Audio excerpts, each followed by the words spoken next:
Welcome back, everybody, to Worlds Beyond with Cam and Ron. Hey, welcome back, guys, and thanks for tuning in again.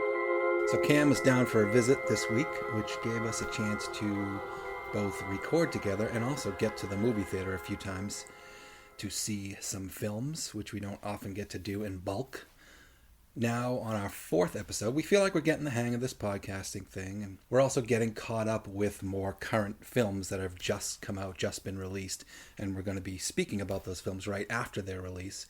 So with that, what we're going to do is give you our initial reactions, and then pause, and those initial reactions will be spoiler-free. Then after that, we'll get into deep thoughts, in which we will get into spoilers and get a little bit deeper in the movie, so that would be the time to hit pause if you haven't seen the film, and we will just go from there. So that is my only sort of public service announcement to start off our discussion today.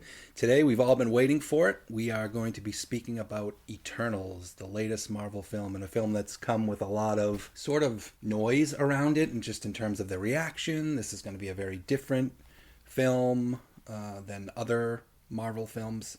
So Cam, what is your initial reaction? With all that noise, especially surrounding the Rotten Tomatoes score and the critics' reviews, I walked in a little bit concerned, thinking it was going to be slow or boring, and I was more concerned that I was going to walk out of a Marvel movie disliking it. But I have to say, I'm really kind of disappointed that everyone is so hung up on the Rotten Tomatoes score and the critical reviews, because as much as I'm confused about the score itself, the film is excellent, and out of all of the three post-pandemic MCU films, I think I walked out of this one the most satisfied. Black Widow and Shang-Chi were both solid films, but they kind of followed that typical MCU formula, whereas this one feels like a really well-rounded epic fantasy film first and an MCU film second, but there are still those touches of MCU magic with great epic fight scenes and cool CGI special effects. So just briefly before we get into our more detailed thoughts, I want to go over just the two kind of standout things for me, which were the characters. And I thought all the characters were just the strongest part of the film. They were fleshed out really well, and they brought humanity and weight to this kind of epic cosmic philosophy mumbo jumbo that kind of filled the film, which I liked. I don't say that in a negative way, but the characters definitely grounded a lot of that. And I like that it went in a different direction with its villain, and because that ended up being very surprising and effective. So I think just the kind of emotional core of this movie was really what sold it for me. I agree. I enjoyed Eternals. I was very surprised that critics seemed so divided on it. And you do have to kind of take a pause and say, like, okay, it's at 48%. But that basically means half the critics liked it and half didn't. It's just surprising for a Marvel film, and I think we've seen that the audience reaction is actually pretty high. So what I would say to folks is, if you're having any trepidation about Eternals, definitely go see it. I enjoyed it.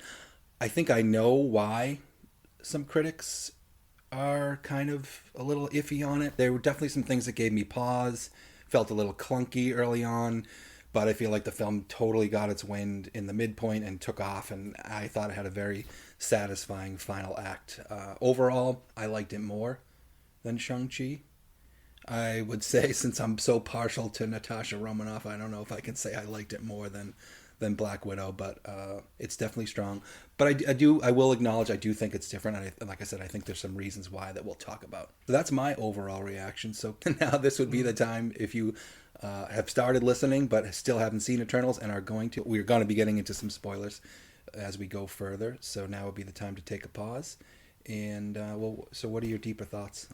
I have to start out by talking about the Rotten Tomatoes score. As much as I'm sick about hearing it and wish people would just go see the movie and kind of not get hung up on it, and I agree, we also have to remember that Rotten Tomatoes score is not indicative of the quality of the movie, as a lot of people like to think it is, but it's just kind of a gauge of how critics are feeling about it, and obviously once the film comes out and the general audiences get to see it, how they feel about it too. But I do want to talk about that because I am really confused as to why this movie, out of all of the Marvel movies that we've had so far, is the one that ends up being the first rotten film on Rotten Tomatoes. Here we have a movie that really goes out of its way to address a lot of the kind of formula issues with Marvel that some critics have said, oh, it's kind of the same formula over and over again, or just too focused on advancing to the next movie or putting Mm-hmm, in mm-hmm. threads to get people to want to see the rest of the series. This one is very standalone and it has a very contained arc for the most part, and yet critics are now saying, oh, it's too different. They went out of Right, their right. comfort zone. It's like, what do you So it's want? kind of like, Yeah. whatever. But I mean, obviously, it's different critics saying all this, so you can't really put too much stock in it.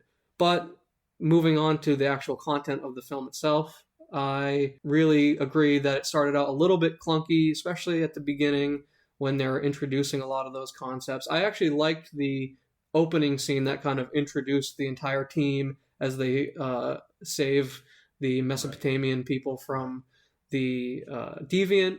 But then once it gets into the modern day, I thought it kind of dragged a little bit, especially when they're setting up Cersei and Sprite and what's Kit Harington's character's name? Oh, I don't remember what is. We know Black what. Knight. Wait, he's supposed to be Black Knight. Supposed to be Spoiler. the character who becomes the Black Knight. But at the beginning, when they're attacked by the deviant, that felt just kind of like really out of nowhere. It's like, oh shit, is that a deviant? And it's just like, oh, so we're just jumping right into this.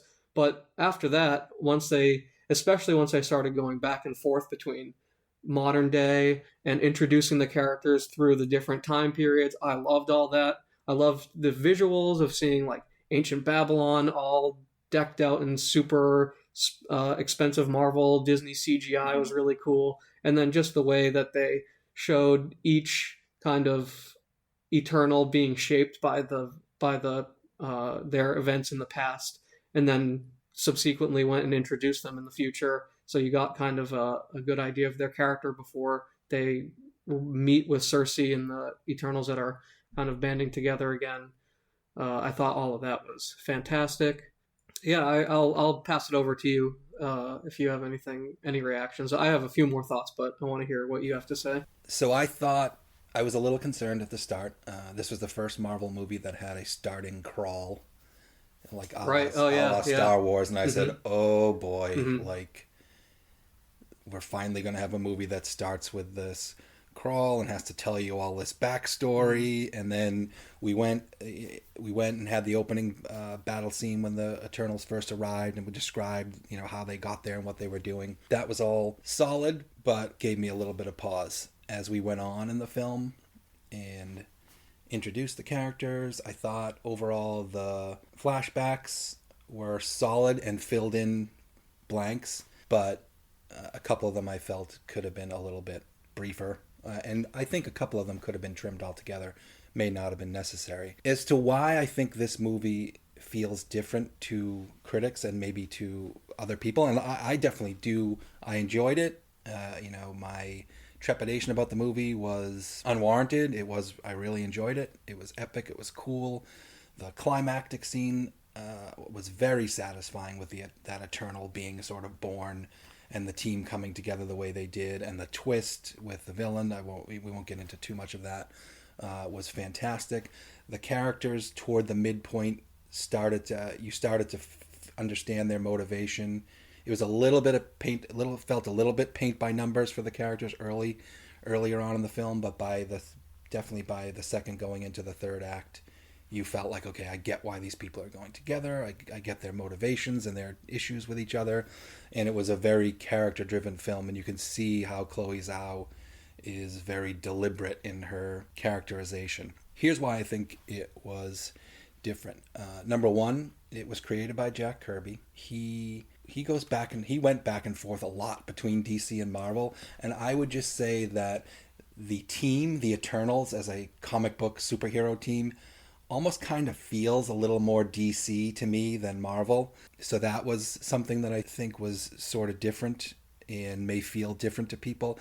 I would say the movie almost had a little bit of a sort of the way DC structures their narratives. DC, as we know, is very focused on giving you origin stories. So it had that feel to it. I definitely would say, obviously, it feels like any one of the really good, better DC movies, like the first Wonder Woman or Man of Steel, etc. So that was one thing. And then I think So they let Chloe Zhao do her thing and do her character study. I haven't seen any of her other films, but from what people tell us, this is, very much the way she draws she draws characters and pushes the narrative forward. But I think one of the hallmarks of Marvel that we've seen so far, and one of the things that I think has made their movies so successful and not get bogged down like a lot of the DC films do, is the fact that they never get tied up in background setup and convoluted origin stories. Marvel films always drop you right into the middle of the action, give you a likable character, and then they sort of just get the ball rolling and fill in the blanks as they go, if they're even necessary. I think great example of that was the first Guardians of the Galaxy. Just how, you didn't know anything about the history of the characters. The team just came together. There's been a couple of instances, obviously Iron Man 1, First Avenger, and Doctor Strange, where we did get sort of more origin stories. And I think I think those films, I think definitely in the case of Doctor Strange, I would say I like Doctor Strange, really enjoy it. I would say the origin story kind of slowed that movie down a little bit at the beginning. And I think just in the example of Iron Man 1, that was the first movie, plus the whole cave scene, which comes from the comic books, but then was so easily able to be updated to modern warfare and things going on in that region and everything else. So it lended itself perfectly to a perfect modern origin story for Tony Stark. But I would say generally, I think perhaps the Eternals might have benefited a little bit from kind of following that Marvel formula of like, don't get so deep into the weeds with the origin story. I think this film actually, obviously needed it to some degree. So yeah, so that's why I think the movie felt a little different to me.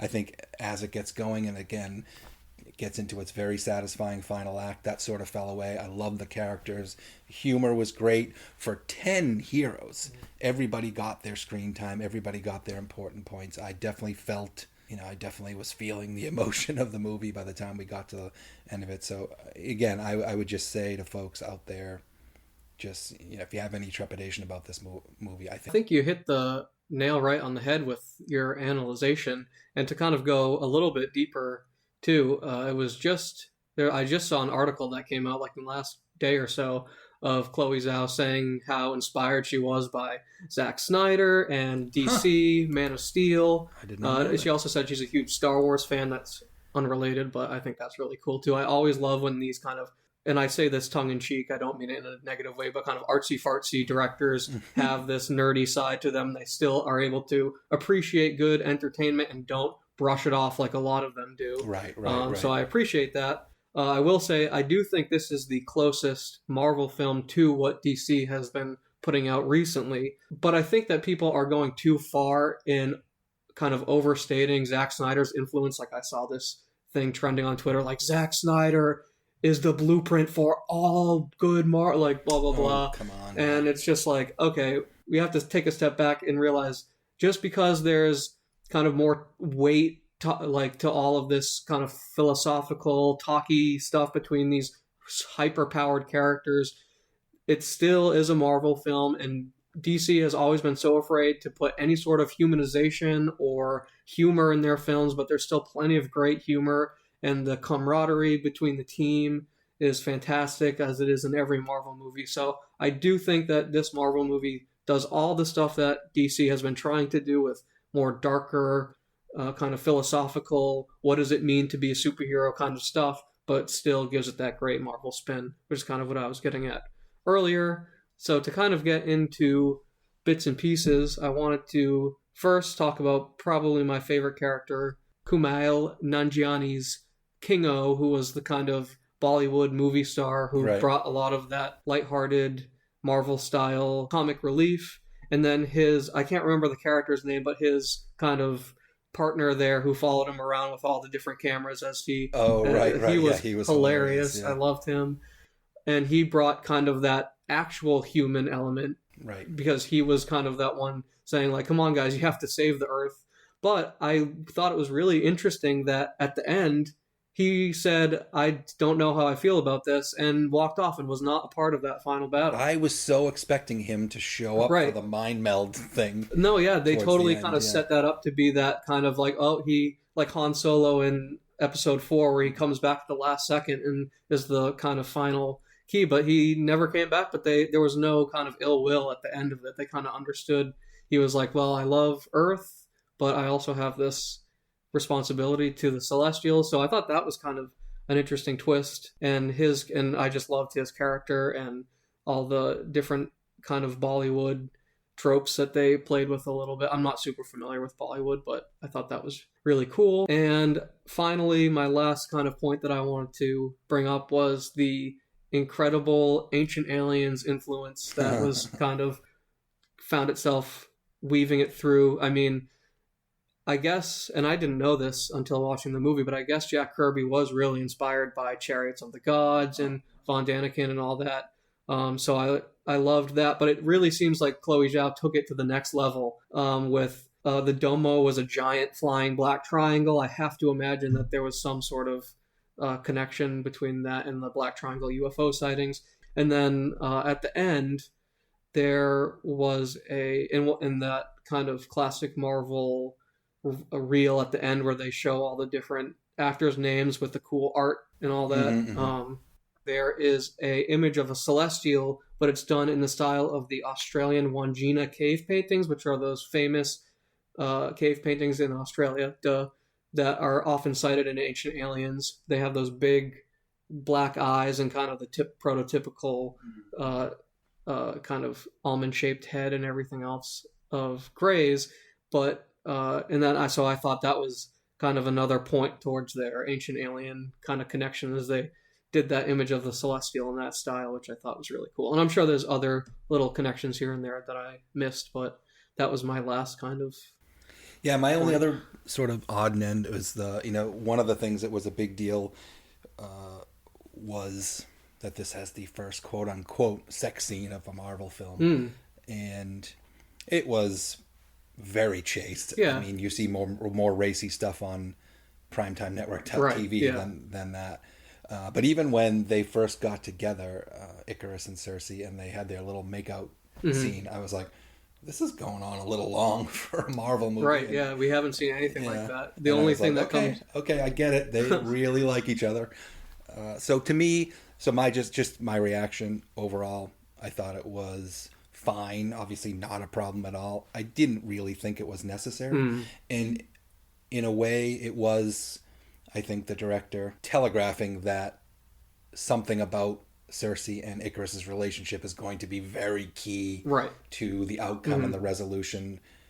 So in a way, it was kind of like, I remember when the scene happened, I was like, okay, definitely, it's like, it seemed a little on the nose for me. Like, you're definitely telling me that something between these two is going to be a big deal, or else you wouldn't be spending so much time with these two making out and having at each other.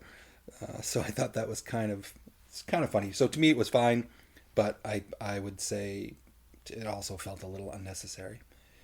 And then finally, we won't get into details on them. We'll let you enjoy them if you haven't seen them, but definitely two essential. Yeah. Not essential to the larger MCU narrative, but essential to the Eternals and this story. So stay for the mid-credit and post-credit scene. Yeah, 2 post-credit scenes, and the first 2 post-credit scenes in a long time to really get me excited. Not that there's any huge revelations, but it was just the appearance of a couple interesting characters that weren't spoiled for me prior to going in, which usually happens. So that was fun to see. All right. Yeah. And I think with that...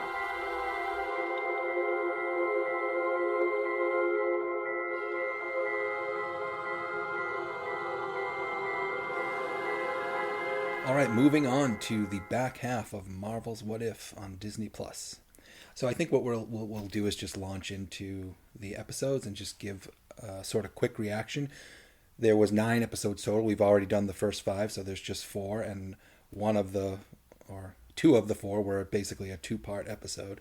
So there's not a whole lot more ground to cover here. But Cam, episode 6, What If Killmonger Rescued Tony Stark? Yeah, this episode felt to me like it was kind of a simple concept that they kind of brought specific MCU elements in. So like to me, this was just a way of doing what if Tony Stark was successfully rescued before he was brought to the cave by the 10 rings, but just with this kind of MCU twist with a much later character that was introduced in Black Panther. I thought this was kind of an interesting way of exploring that, but it wasn't terribly memorable. I almost don't really even remember where it ended up going. Killmonger kills Tony Stark and then ends up taking over Wakanda. And then at that point, I was actually kind of interested in where it was going because was it Shuri and Pepper were going to team up to try to take down Killmonger, but then it kind of ends on that cliffhanger, which I was kind of like, oh, it felt like it was just getting started. Like it felt like it was this whole build up to get to him taking over Wakanda, and that was going to be the conflict of the episode, but then it ended. So I was a little bit disappointed by that, and I wouldn't say it was one of my favorite standout ones, but it was entertaining. It was fun. Yeah, I would say this was not one of my favorites.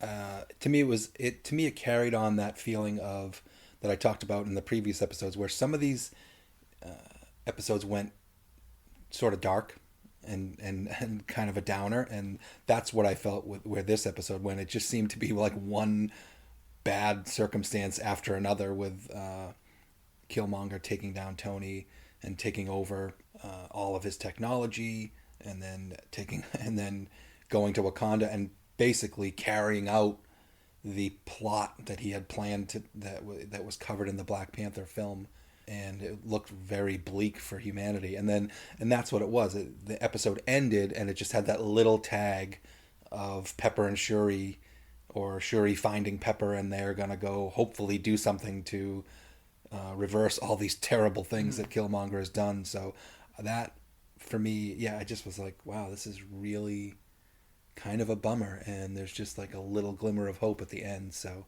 yeah, that episode didn't do a whole lot for me. Next up is What If Thor Was an Only Child? I really liked this episode because it was so lighthearted, almost like the exact opposite of what you were just talking about with the Killmonger episode.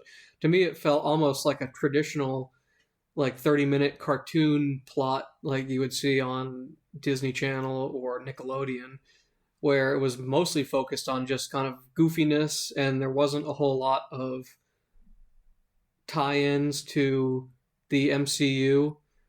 Even Loki in this universe is friendlier with Thor than he is in the MCU, or at least than he was for a little while in the MCU. For me, this was a throwaway with some funny moments. Obviously, yeah, the fact that Loki grew up as a giant, and then once there was peace between the giants and Asgard, that they just became kind of buddies, and Loki was huge. There's plenty of funny moments. The whole Jane Foster swooning over Thor, and I would say overall, this is another episode I didn't really care for all that much. It was funny. It had those funny moments. You know, the whole Earth basically just becomes this big beer swilling frat party for Thor and all his buddies, and then all of the characters from the larger MCU, especially the sort of like intergalactic MCU, sort of show up and hang out and party. I didn't understand why Shield and Maria Hill, once Fury was out of the picture. I don't know. Did he get killed? I don't remember. Or did he just disappear? I don't remember. I don't remember. But then just Shield and Maria Hill chasing Thor around and wanting to nuke him, and thinking that was like this. And I'm like, the guy's just like, yeah, the planet's in kind of an upheaval and he's sort of messing things up, but like, he's obviously not a bad person. And that too, and then bringing in Captain Marvel and she's trying to vaporize him. I just was like, why are we going so nuclear on a guy who's just kind of like messing around and partying? So episode just kind of confused me altogether. It was fun, it was funny, but it felt just sort of kind of like a throwaway to me. Next up, we are getting into sort of the two-part finale, the first of which was What If Ultron Won?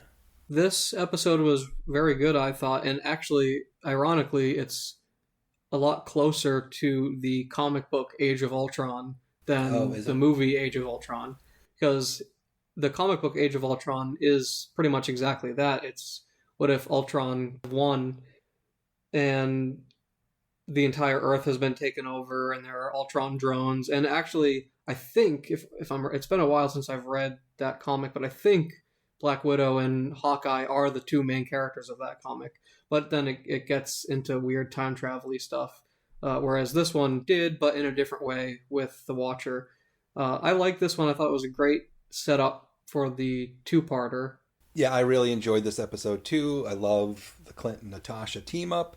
To me, this episode and these two episodes together almost to me were sort of a retelling of an Endgame type story, just with different circumstances. So instead of Thanos being the instigator of this ultimate Endgame, it was Ultron, and so I thought that was really cool.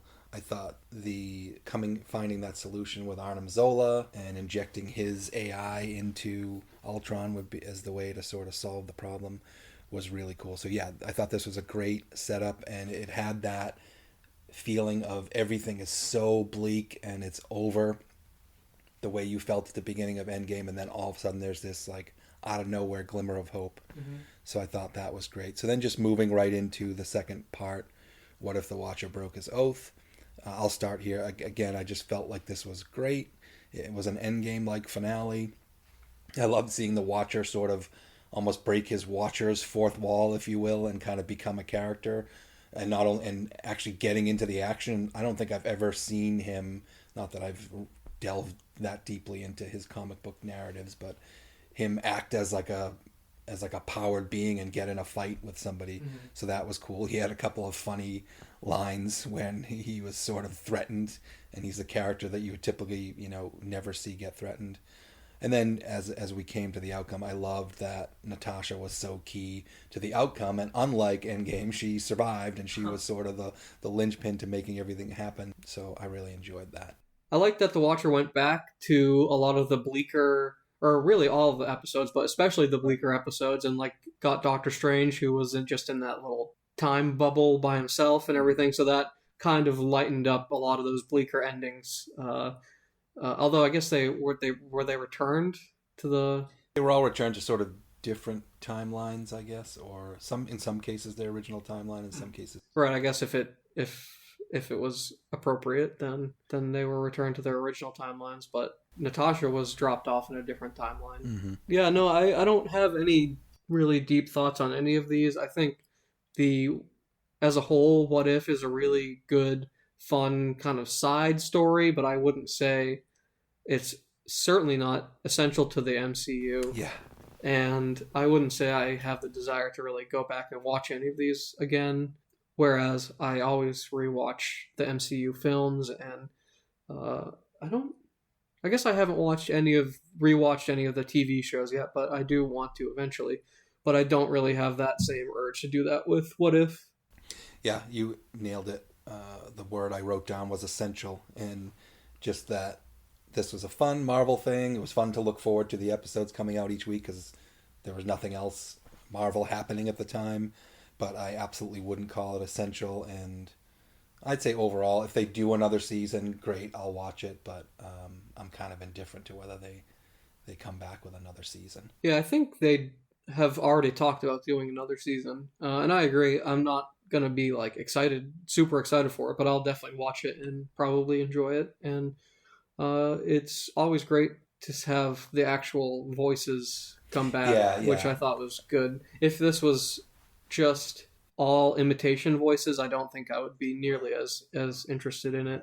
Yeah, and you're always, I mean, it was always like, as I watched it, I was like, I wish they got I wish they got everybody to do their voices. Right. That would have made it better.